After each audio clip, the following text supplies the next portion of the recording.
Pajak merupakan hal yang wajib dibayarkan oleh setiap warga negara yang ada di Indonesia. Pajak sendiri merupakan pungutan yang dimana dibayarkan oleh setiap warga negara yang memiliki penghasilan maupun yang sudah memiliki NPWP atau nomor wajib pokok pajak.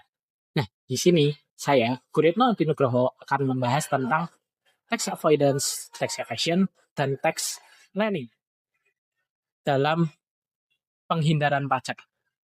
Yang pertama, tax avoidance. Apa sih itu tax avoidance? Tax avoidance sendiri adalah suatu kejadian yang dimana subjek hukum itu memanfaatkan celah hukum yang tidak jelas. Maksud dari celah hukum yang tidak jelas itu gimana? Maksudnya seperti ini. Contoh perusahaan yang transfer pricing atau menjual barang ke negara yang pajaknya lebih rendah. Nah, apa sih akibatnya dari perusahaan yang menjual di negara lain ini? Ini perusahaannya, ini negara yang dituju, yang membayar di situ. Akibatnya itu adalah penurunan dari penerimaan pajak yang ada di Indonesia karena si perusahaan ini yang di dalam negeri malah membayar pajak yang ke luar negeri. Lalu, apa sih resiko yang didapat jika subjek atau perusahaan itu melakukan tax avoidance?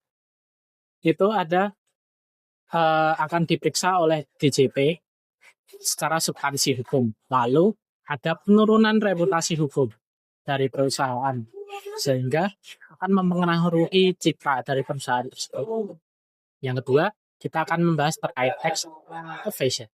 Apa sih tax evasion?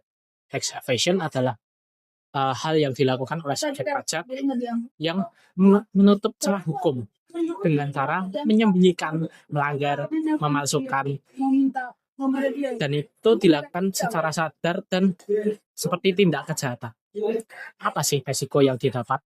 Resiko yang didapat adalah denda sekitar 100 sampai 400%. Lalu dalam KUP nomor UU KUP pasal 39 itu ada pidana penjara sekitar 6 tahun penjara. Nah, apa sih yang terjadi jika perusahaan melakukan tax evasion? Itu ada penurunan reputasi dan penyitaan aset bagi perusahaan yang melakukan tax evasion.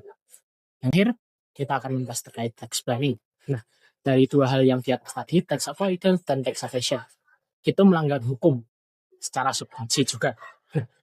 Tax planning melanggar hukum nggak? Jawabannya tidak. Kenapa? Karena tax planning adalah upaya dari subjek hukum yang dimana dia memanfaatkan celah hukum, namun secara legal. Contohnya bagaimana? Contohnya seperti perusahaan A berkontribusi ke negara, tapi pajaknya masih tinggi, sehingga perusahaan A bernegosiasi dengan negara